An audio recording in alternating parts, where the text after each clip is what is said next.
Good evening, beautiful people. I hope y'all days is going amazing. Just wanted to pop in real quick on my way to grab something to eat. Wanted to just pop in real quick and really just provide some advice based on my experience today with the students that I had the opportunity to speak to at a school today. And it's crazy how so I spoke to two classes, both of them. I spoke for about 2.5 hours.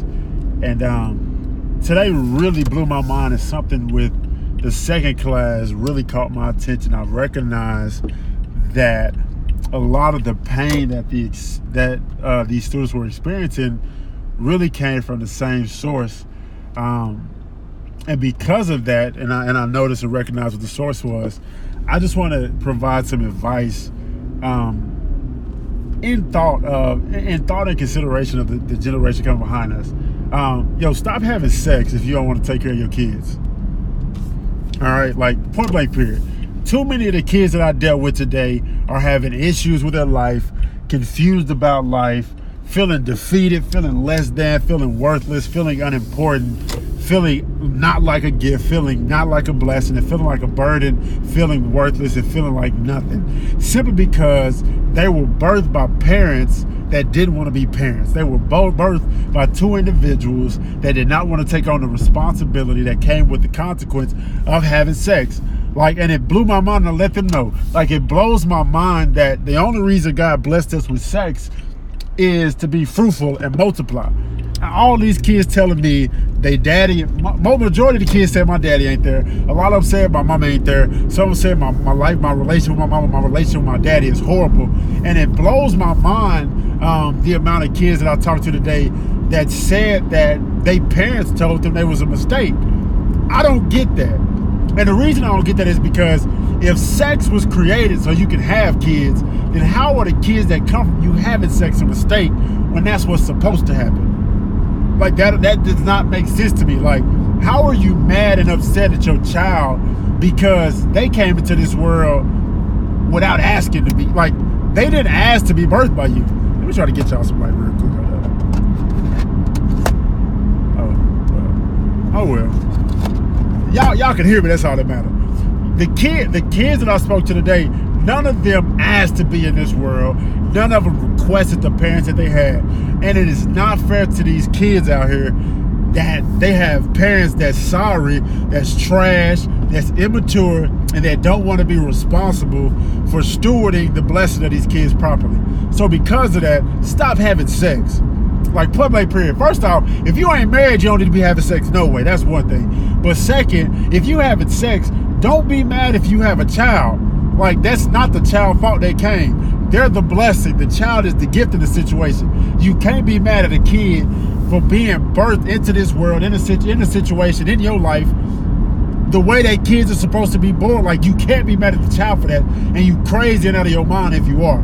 So be more considerate of your seeds and think about the future of your kids and the damage that they may experience and go through if they're born to a parent like you that don't want to be a parent and that's not willing to take on a responsibility of not just being present in the life of your child, but having a presence.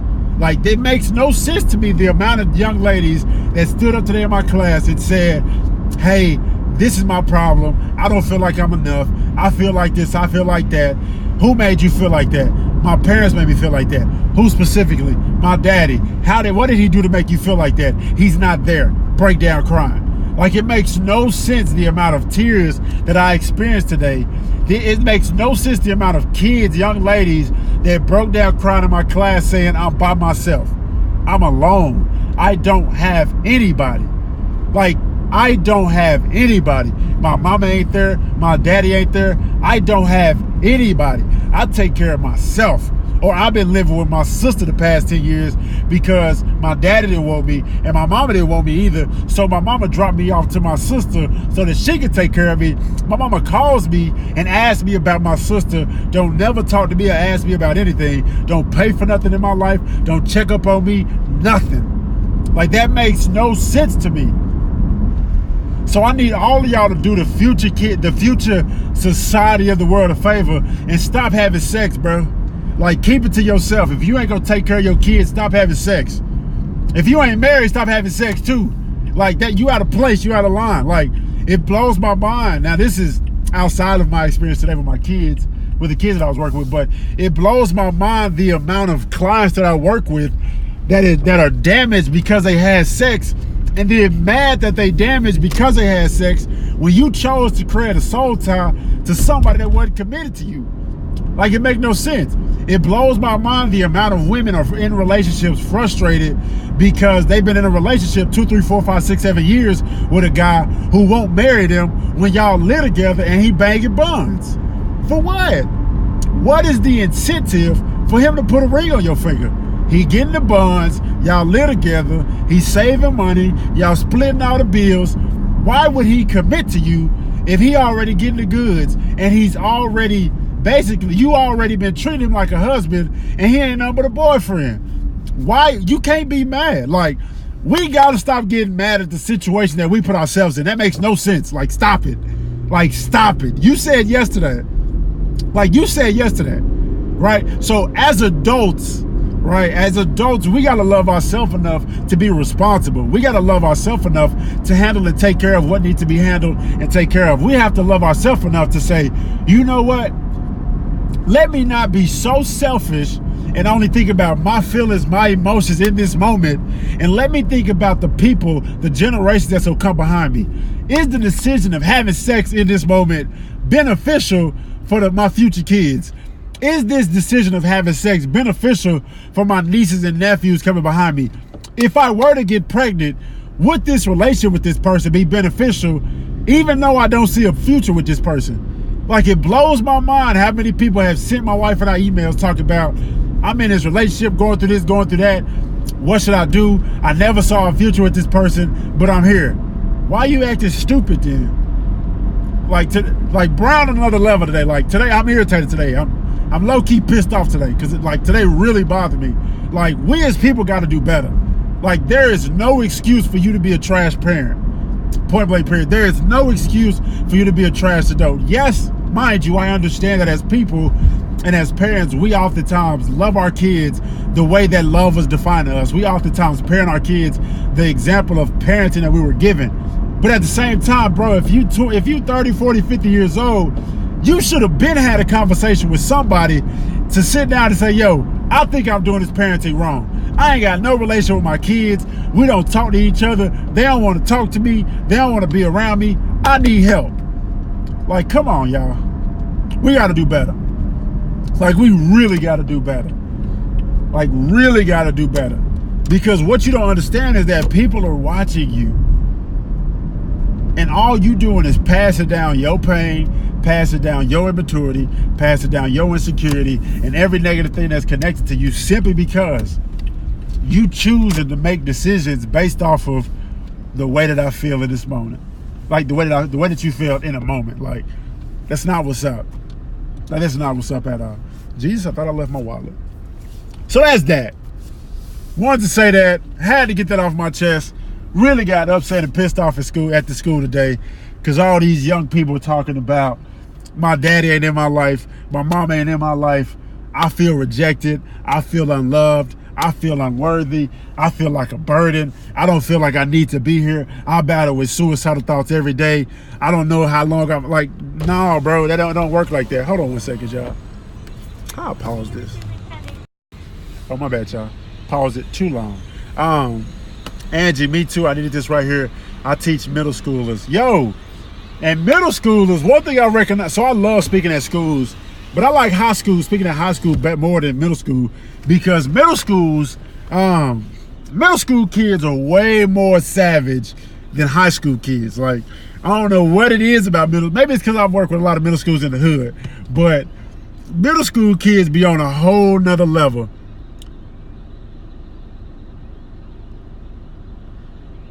Haha, oh, you getting food and didn't want us to know what you ordered. I'm getting it from my baby. My little baby says she wants some panda.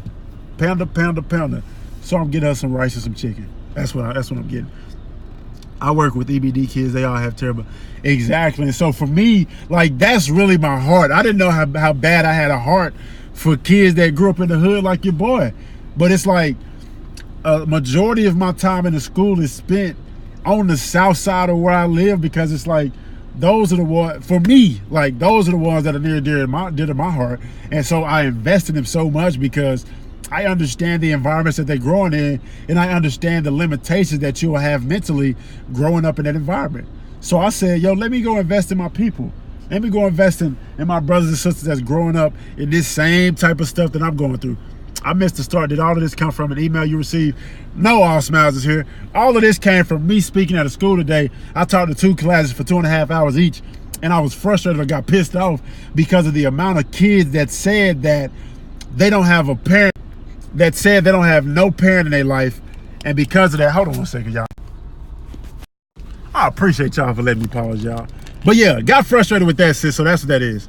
What you say? Wow, Carrington, you really blessed me with your message. I'm 25 and I have daddy issues and my mommy issues that I never addressed.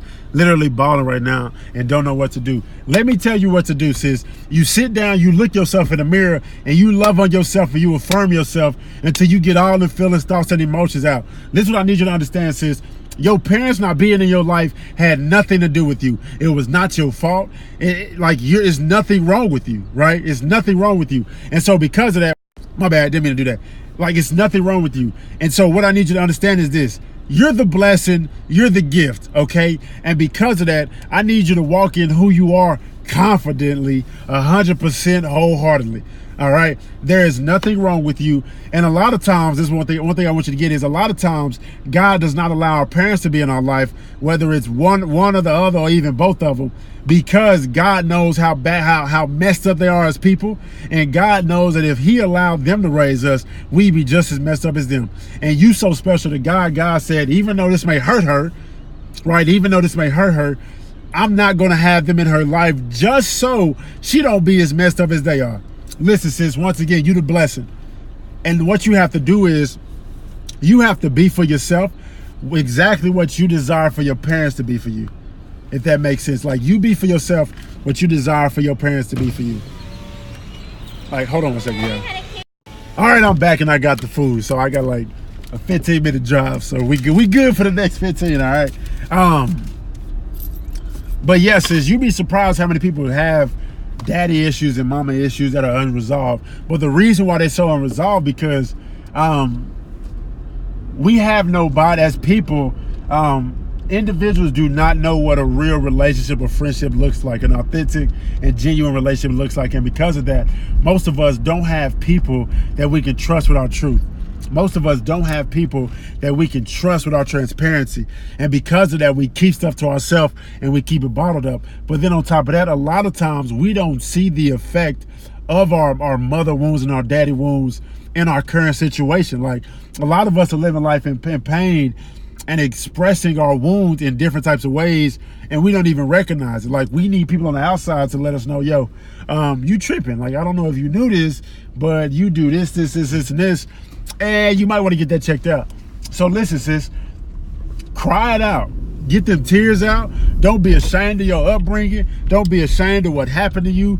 I need you to take that message, take everything that you've been through, ball that thing up, turn it into a testimony, and share it with the world. Because the only reason why I believe that God allows us to go through what we go through is, one, because we're strong enough to go through it, and two, because it's people that he's called us to that we have to impact their lives in the same areas that we've overcome certain situations and experiences. And so God promised you, if you go see God and you go ask God, hey God, who I am, can I have clarity on my parents? I don't know what your relationship like is right now with your parents, but if you have access to your parents, I would challenge you to go sit down and have a conversation with them and ask them. Because a lot of times what makes the father wound or the mother wound worse by them not being present is the fact that we don't know why they weren't there. And so because we don't know why they weren't there, we don't have a clear and concise answer. When we think about why weren't they there, a whole lot of negative responses coming.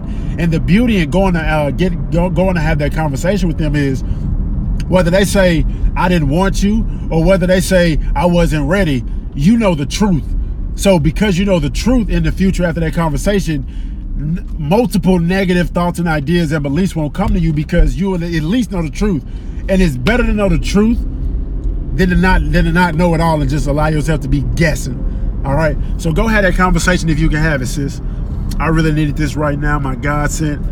How can I invest as a teacher's assistant and not get fired because I'm talking about God? So what I do, so in schools, I'm not even supposed to talk about God, but I don't really care, so I'll do it anyways.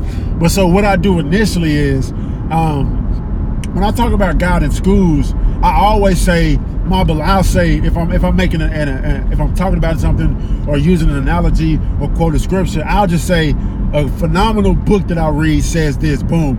And what I was taught, because I used to teach abstinence in schools, what I was taught is I can't bring up God, but if I say something and a kid brings up God, then it's cool, right?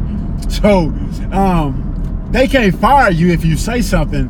If you bring up some wisdom that came from the Bible and somebody labels at the Bible and then you say something about it because you didn't bring up God, they did, all right? And that's just me. I don't work for no district, so I can do stuff like that. I don't know if you can do that, but that's what I would say. Just give them some scripture and just let them know it's from the best book ever created, right? Let me see. What'd you say, Ms. Brown? It's really such a blessing that you can minister here on IG. We need food for our soul, and social media can be so bad more so than good. 100%. It can definitely be more bad, and oftentimes it is, but the reason why it is so bad and less good is because bad gets more attention.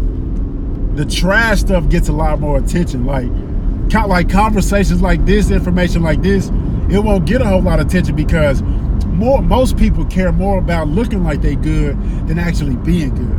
More people would rather invest in looking like everything is okay than invest in the internal self and actually them being okay. Okay.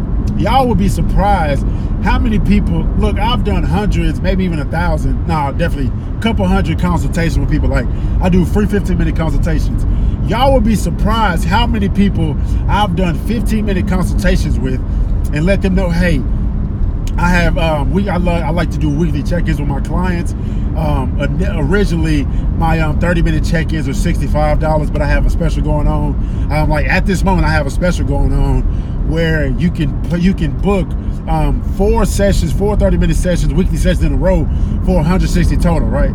So instead of paying $65, $130, $260, so instead of paying $260 for 4 sessions with me, you can pay $160 right now. You would be surprised how many of my clients, how many people I've done consultations with that won't invest in $160 on working and dealing with their pain and issues and retraining their thoughts, reconstructing their subconscious mind, their perspective about their situation, their past, their circumstances, to position them to better thrive in life. You'd be surprised how many people won't invest $160 in that, but will go and spend $160 on some hair, or got a $160 phone bill, or got a $160 cable bill, or go pay $200, $300, $400, $600 for an outfit to go to the club. Like, people don't care. Like, listen, y'all, I don't care. People really don't love themselves. And I get it. I understand. People really don't love themselves. And for me, I have an issue with it, but when it comes down to it, it's okay. Like, I can't make nobody love themselves. Like, I can't make nobody invest in themselves. Like, people have to choose that. But when it comes down to it, if you ain't willing to invest in yourself, like, to really be good, then all you're doing is setting up the people behind you to be messed up as well. So I'd be like, okay, got you. What'd you say? Inspiration to get over a relationship? Yo, forget that relationship. Most relationships are temporary. Most relationships are seasonal. And because of that, the only purpose of that relationship is to teach you a lesson. You know what I'm saying? Like, I see the world at school and everybody in it is teachers. Everybody that you come in contact with, that you have a conversation with, that you have an experience with, the whole purpose of y'all interaction was for you to learn something, or for you to learn something from them, or for you to teach something to them. Like, point blank period. If you learn something from that relationship, if that relationship taught you something about you, if that relationship showed you, hey, I got some insecurity inside of me I need to deal with, if that relationship told you my standards and expectations aren't high enough, I'm not expecting enough from other people, like, if that relationship taught you anything, it did its justice. Forget that person. God has a phenomenal individual created just specifically exactly for you, and he is everything that you need. But understand that as the individual right now, for most of us, well, I'm married, happily married, so I'm good. But for a lot of us for a lot of individuals that are single, the reason why a lot of y'all are still single is because y'all haven't done all the work that you need to, or haven't become who you need to be able to steward properly a lifelong commitment with somebody. And too many of y'all are trying to rush in relationships when my wife always says it is better to be single, one to be married, than to be married, one to be single. Slow down. There is no rush to marriage. Marriage is not better than being single, I promise you. And single ain't better than being married. Both of them are specific ministries. Both of them have specific purposes. And if you can't do single right, you dang sure ain't gonna do marriage right, I promise you. I promise you. I promise you. And what is a genuine relationship? A genuine relationship is when you position yourself and give the person that you're in a relationship with the opportunity to love you. Like most relationships, God told me most relationships don't last because as people, most of us don't give people, and it's not even just intimate relationships, like friends. Most of us don't give the people that we're close to, that we're connected to, the opportunity to choose to love us, which is why relationships don't work. So the way that you recognize a genuine relationship is this. One, the person that you're connected with, they either already have within them activated every characteristic and quality of love that the Bible gives you in 1 Corinthians chapter 13, or they're in the process of elevating themselves in the areas of love that they're not doing good in. Two, you revealed yourself to them.